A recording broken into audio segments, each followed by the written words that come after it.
Здравейте! Искам да направя един пост, който е така неприятен. Днеска моя колега, с който работя на поста, там на плажа във Варна, на заведението Кокаралча, беше прибит от украински граждани. И беше му скъсана фанилата, открадната му свирката, какво ли не, що ли не. Идва полиция, нали, намесва се, защото те играят волейбол и го удрят по главата с топката. И оттам възниква скандала. Въпросът е, че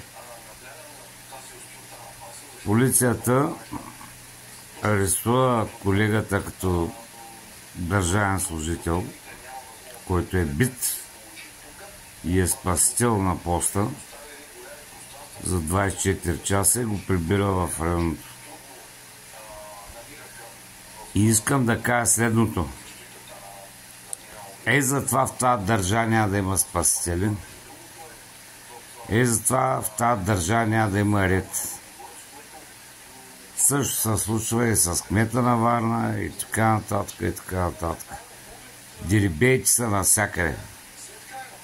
И искам да подчертая,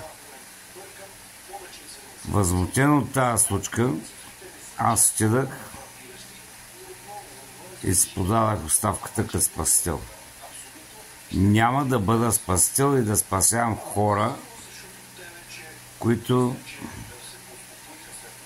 нека се давят, да си ходят там в Одеса, Путин да ги трепи и какво ли не, и няма да си мръдна пръста като председател на сдружението за нито един украинец.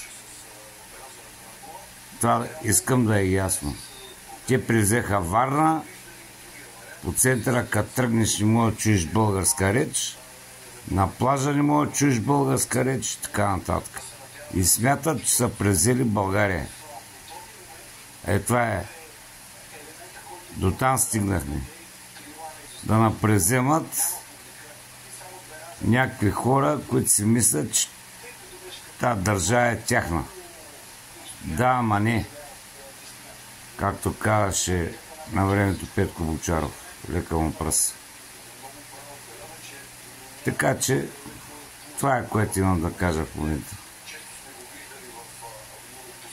Много съм разочарован и това е. До чуване.